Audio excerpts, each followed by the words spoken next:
감사합니다. 오늘 고난 주간과 함께하는 십자가를 줄 수 있나 아주 은혜로운 찬송 감사합니다. 성령님의 역사하심이라는 제목으로 우리 함께 은혜 나누기를 원합니다. 목사님이 기도원에 가신다라는 이야기를 2주 전에 들었습니다. 그래서 저한테 말씀을 여기서 맡긴다라고 했을 때 굉장히 부담이 많이 됩니다. 그래서 어떤 말씀을 전할까 하다가 우리 박 목사님이 지난 금요 기간 동안 무슨 말씀을 전했나 2023년 1월 달부터 다 봤어요. 며칠 걸렸습니다. 목사님께서 어떤 설교를 하셨나 보니까 주로 이제 성령에 관한 말씀들을 많이 하셨고, 그리고 최근에 들어서 작년부터 이제 하셔가지고 사도행전 말씀을 이제 시작을 하셨더라고요. 그래서 사도행전을 통해서 요즘 교회에 대한 것들을 계속해서 말씀하고 계시는 것으로 우리는 알고 있습니다. 사도행전은 다른 말로 해서 성령행전이라고도 합니다. 성령행전이라고도 하죠. 그래서 오늘 저 또한 성령에 관련한 말씀을 조금 우리와 함께 나눠야겠다는 생각으로 오늘 말씀을 정했고 함께 은혜 나누기를 원합니다. 이제 제가 여기 우리 일신교회 온 지 이제 한 달이 조금 지났습니다. 한 달이 좀 지나면서 정말 기존에 어떤 사역을 하셨는지 살피려고 정말 나름대로 많이 노력했습니다.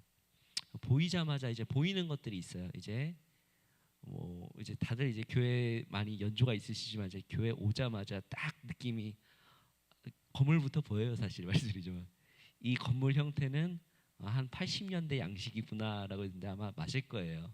80년대쯤에 건축을 했을 거고, 그리고 또 교회 역사지를 또 찾아봤습니다. 제가 나름.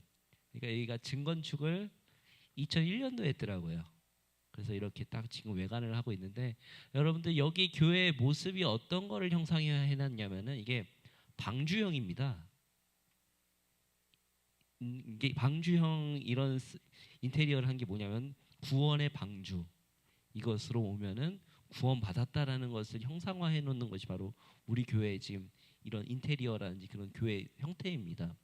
그러면서 눈에 띄었던 것이 바로 여기 위에 딱 있는 비둘기가 보면서 어이구 성령을 그래도 나름대로 해놨네라는 그런 이미지를 많이 받았고요.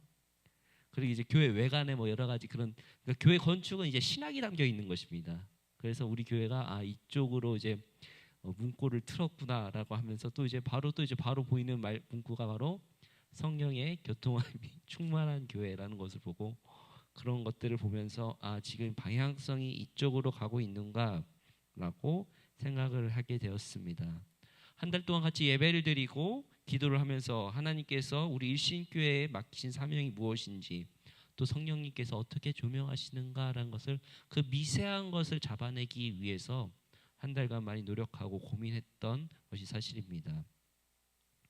그런데 성령 하면은 우리가 굉장히 좀 어렵게 생각할 경우가 많은데, 신학적으로 이런 것들을 조리 있게 하나하나 이건 어떻다 이런 것 어떻다라고 따지는 학문이 이제 조직 신학에서 이제 성령론이라고 있습니다. 그런데 조직 신학 중에서도 가장 어려운 그 하나님의 성부론, 성자론, 성령론이 있는데, 이게 제일 어려운 부분이 사실 성령론이에요. 왜 그러냐면은 성령론은 너무 다양하고 다채롭고 또 우리의 모든 것들을 뛰어넘으시는 그런 것들이 너무나 많기 때문에 하나로 이게 정리가 안 됩니다. 그래서 이 성령이 굉장히 어려우면서도 쉽고 또 쉬우면서도 어려운 것이 바로 성령입니다.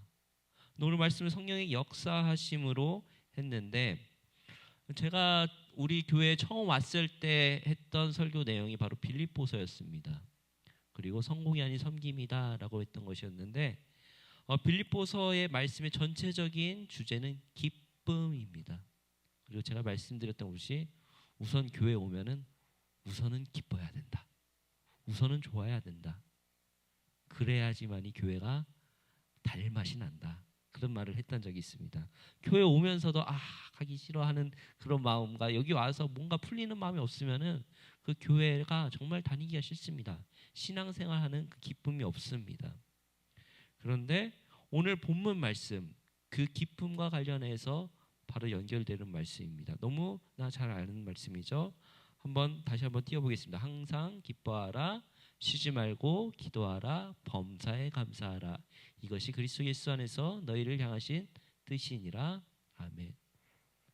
너무나 유명한 말씀입니다. 문패에도 많이 달려 있고 액자에도 많이 달려 있고요. 여러 가지로 많이 쓰게 됩니다. 근데 진지하게 한번 생각해 보십시오. 우리가 잘 알고 있는 이 말씀 정말 실천이 됩니까? 곰곰이 생각해 보시죠. 정말 내가 항상 기뻐하나, 쉬지 않고 이 기도하나, 범사에 감사하나. 기뻐한다라는 것, 항상 기뻐한다라는 것 쉬운 것 아닙니다.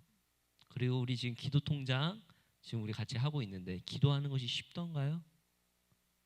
이거 쉬운 거 아닙니다. 기도하는 것 노동입니다. 얼마나 진이 빠지는데요. 기도하는 게. 그거를 또 쉬지 않고 기도한다?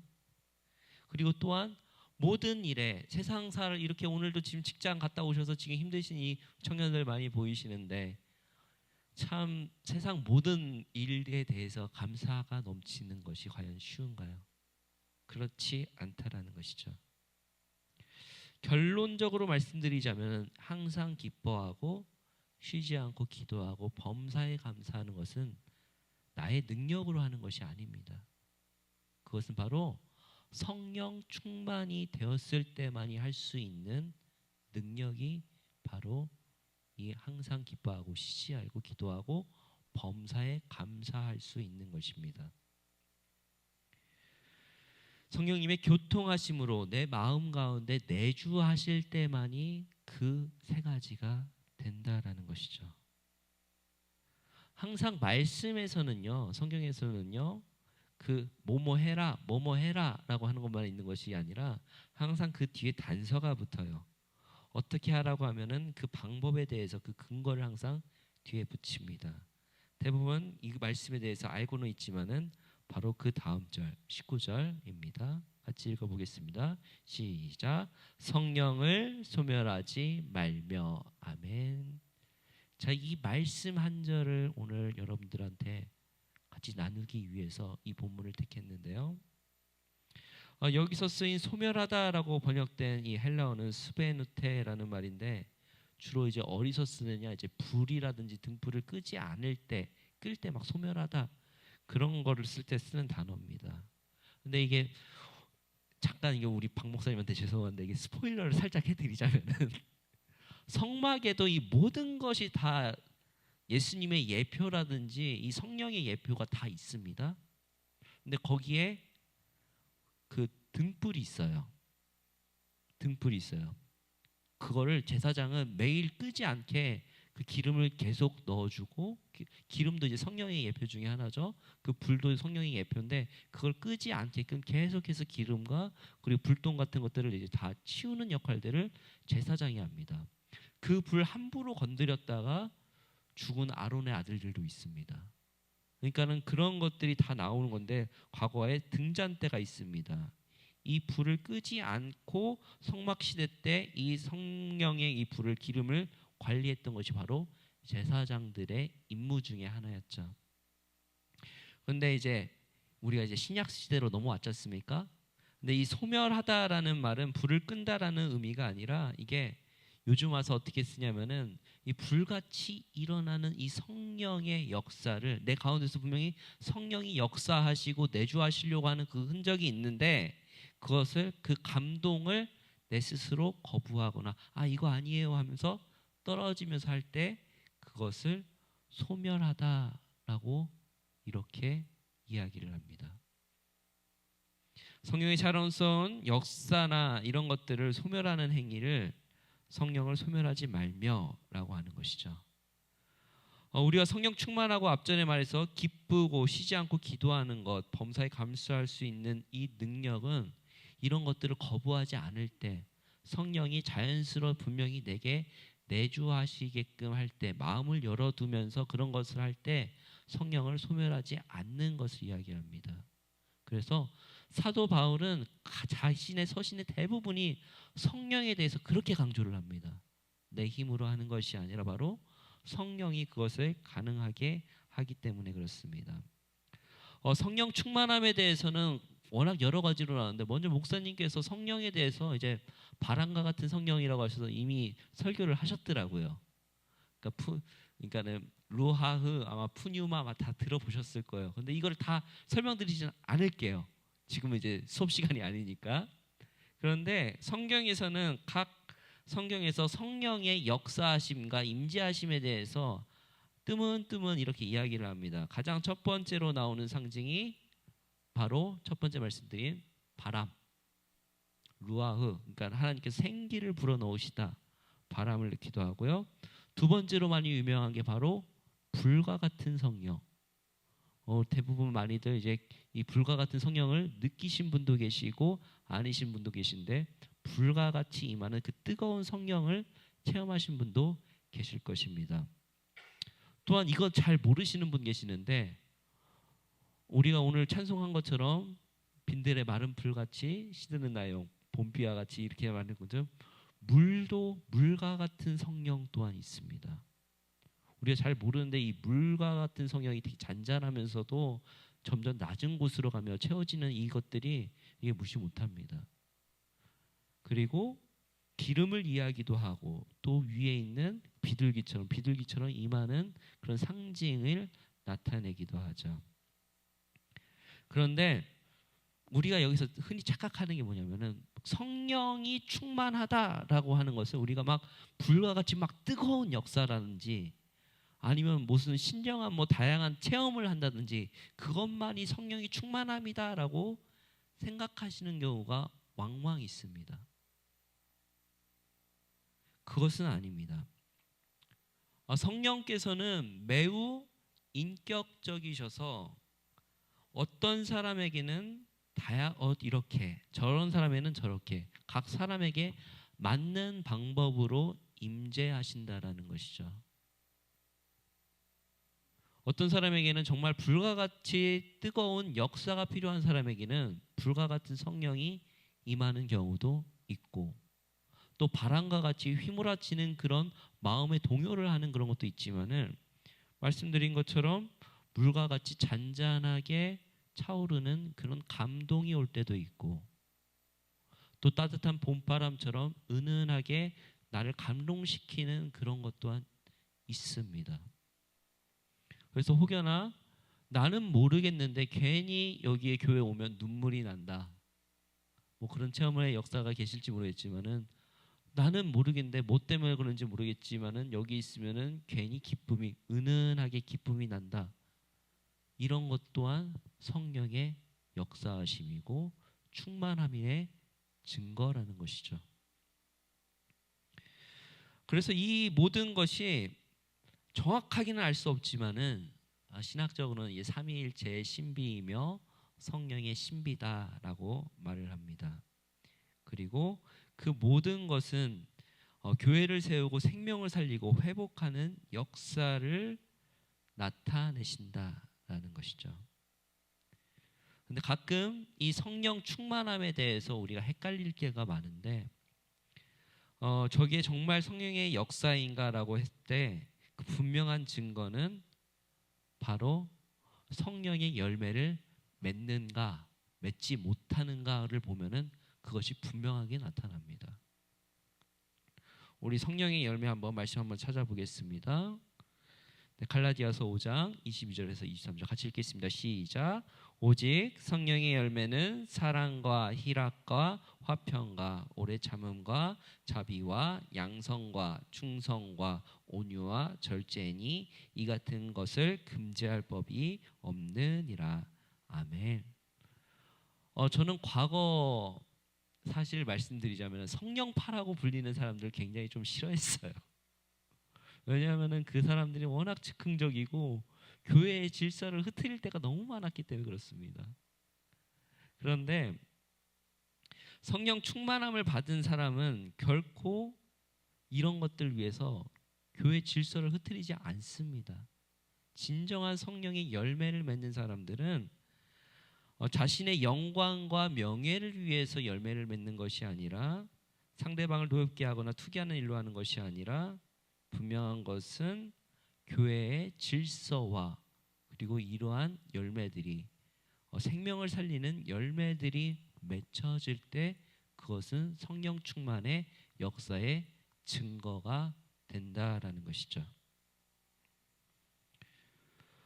악한 영 또한 여러분들 기적을 일으키는 거 아십니까?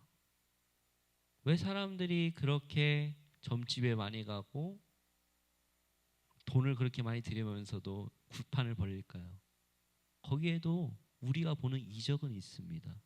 그런데 분명한 것은 거기에는 생명의 역사가 없다라는 것이죠.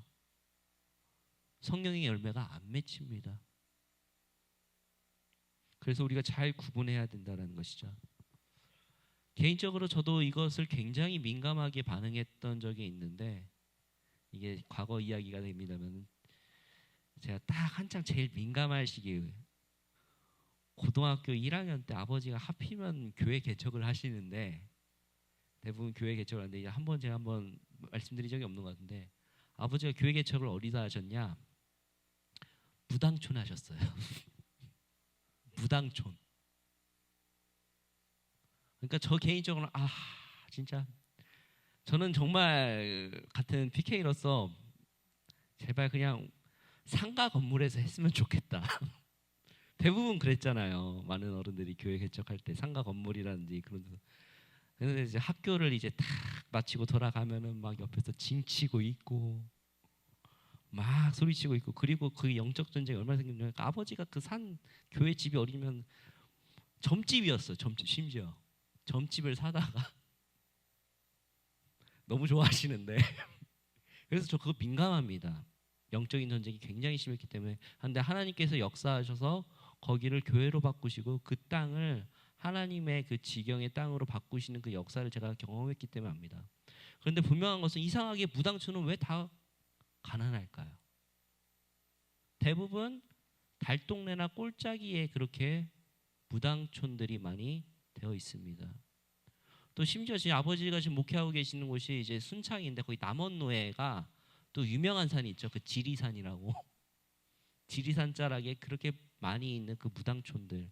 그래서 교회 영적 전쟁이 그렇게 심한데, 여기는 그렇게 뭐 심하게 있지는 않습니다만은 분명히 악한 영 또한 이적을 일으키고 우리가 그것을 잘 분별해야 된다는 것이죠. 영적인 전쟁이 있습니다. 그래서 미혹하는 영들이 아직도 있고, 또한 요즘은 우리 청년들 주의하셔야 될 게 자연스럽게 그것들을 요즘 문화에 맞춰가지고 그런 것들을 사람들을 현혹할 때가 많습니다. 뭐 요즘은 뭐 타로 카드라든지 뭐 이런 것들은 이제 자연스럽게 맞고 사주팔자라든지 뭐 이런 것들로. 근데 조심하세요. 저 그런 거 많이 느끼거든요. 신점 보고 오시면은 저 바로 압니다. 그런 악한 영들의 역사들이 우리 가운데도 있다라는 것이죠.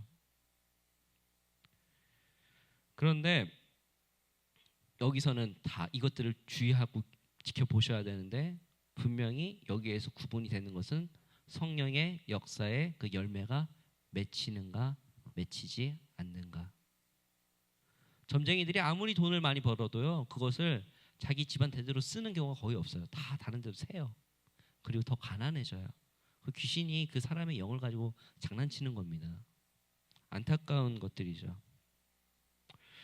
또한 성령에는 그 역사와 열매도 있지만은 그 성령의 역사를 더 잘 할 수 있도록, 그 열매를 잘 맺을 수 있도록 은사 또한 주십니다. 이 은사라는 것은 하나님의 본성과 선하심을 나타나기 위해서 각자 주님의 몸된 교회를 살릴 수 있도록, 섬길 수 있도록 부어주신 성령의 능력 중에 하나인데, 이것도 워낙 다양해서 각양각색입니다. 그래서 성령이 어렵다라는 거예요. 우리 성령의 그 은사에 대해서 고린도전서 말씀 한번 잠깐 살펴보겠습니다. 좀 깁니다. 고린도전서 12장 4절에서 11절입니다. 제가 먼저 읽고 여러분이 한 절 읽고 교독하시겠습니다. 은사는 여러 가지나 성령은 같고, 또 사역은 여러 가지나 모든 것을 모든 사람 가운데서 이루시는 하나님은 같으니, 어떤 사람에게는 성령으로 말미암아 지혜의 말씀을, 어떤 사람에게는 같은 성령을 따라 지식의 말씀을,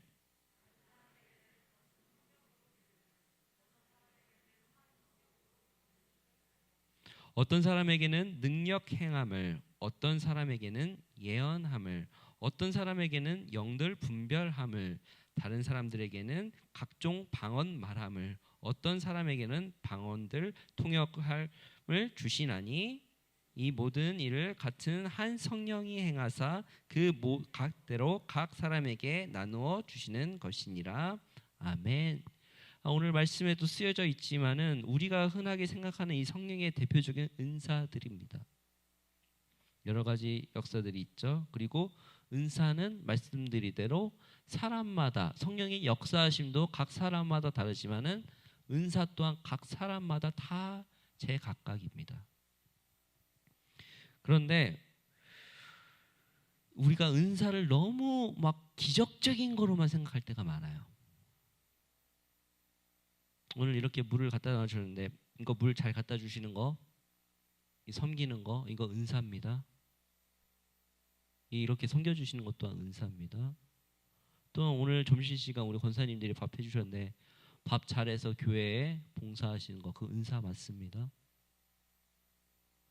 또한 아까 박유미 권사님이 꽃꽂이 말씀하셨는데 이거 분명히 권사님이 말씀하셔서 이거 쓴 거 아니에요? 이전에 써놨어요, 이 본문.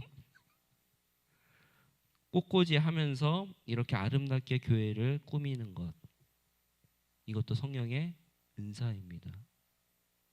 이렇게 말씀으로 하는 것도 은사긴 하지만 찬양으로 준비하는 것, 각양각색의 우리가 흔히 사소하게 생각하는 것들이 다 하나님께서 주신 은사라고요.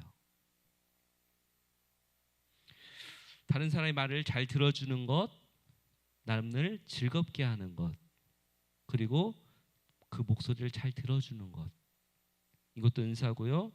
우리 교회에 있는 카페에서 커피를 내리는 것, 아이들을 잘 돌보는 것, 그리고 차량 운행이라든지 또 교회 시설을 잘 돌보는 것, 이것 또한 성령님께서 주시는 은사 중에 하나라는 사실을 기억하십시오.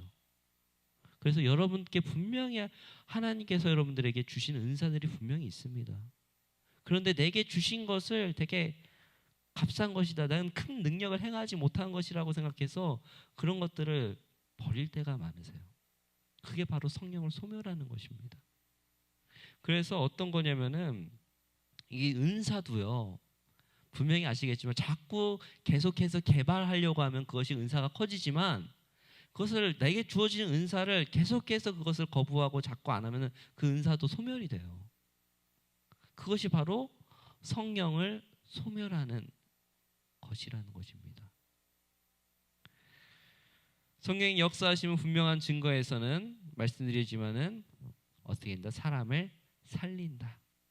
그리고 하나님께서는 이 역사 가운데서 우리에게 그냥 하라고 한 것이 아니라 각 사람에게 은사를 주시고 선물을 주셨다. 그리고 그것을 받아서 우리는 교회를 살리는데 하는 것이다. 그것이 바로 성령의 역사하심이라는 것입니다.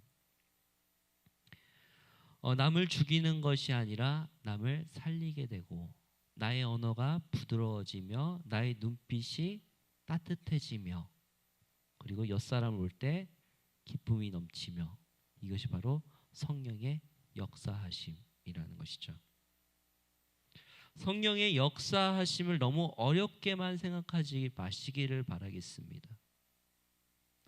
각 사람마다 다르게, 그리고 분명한 것은 우리 곁에 함께 계시고 우리와 역사하시며 지금 이곳에서도 함께 계심을 우리는 믿습니다. 저 또한 오늘 새벽에 같이 기도하면서 성령의 미세한 그 움직이심이 어떻게 역사하시는가를 항상 하나님께 간구합니다. 근데 이거 분명히 아세요? 성령께서는요, 오히려 큰 소리보다 세미한 음성으로 역사하실 때가 더 많다라는 거예요. 경험하신 분들 계실지 모르겠어요. 혹시나 우리 찬양단 위에서 살짝 말씀드리자면 교회 음악적으로도 그렇고 진짜 경지는 큰 소리를 내는 것보다 작은 소리 내는 게 더 어렵습니다. 피아노 쳐보신 분들 아니면 악기를 다루시는 분들 아시겠지만은 이 피아노 시모 소리 내는 게 어렵지 포르테 소리 내는 게 쉬운 게 아니라고요. 성경에서도 그런 역사들이 많이 나옵니다. 엘리야가 그렇게 불을 하고 뭐하고 역사를 하더라도 언제나 그 세미한 음성으로 역사하신 것.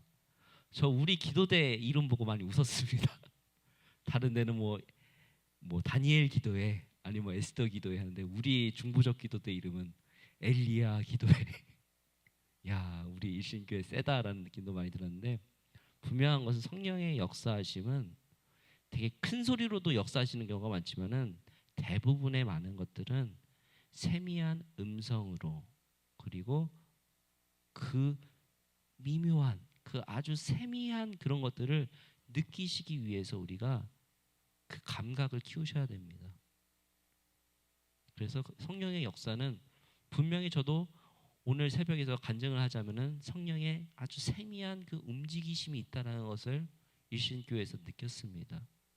여러분 또한 그 일신교회에서 우리 교회에서 느껴지는 그 성령의 내주하심과 역사하심을 믿는 줄로 믿습니다. 성령님이 우리와 함께 하시고 우리가 그 성령님을 믿고 나아갈 때 보혜사 도우시는 이 손길을 통하여서 우리 일신교회가 더욱더 성령님의 교통하심이 충만한 교회가 될 줄을 믿습니다. 그리하여서 성령님의 역사하심을 체험하게 되실 줄을 믿습니다. 오늘 말씀은 여기까지고요. 저도 목사님 말씀대로 목사님은 항상 그렇게 끝나시고 다음 이 시간에 라는 말씀을 하시는데 오히려 오늘은 저는요 말씀은 짧게 하고 더욱더 기도를 함께 하기를 원합니다.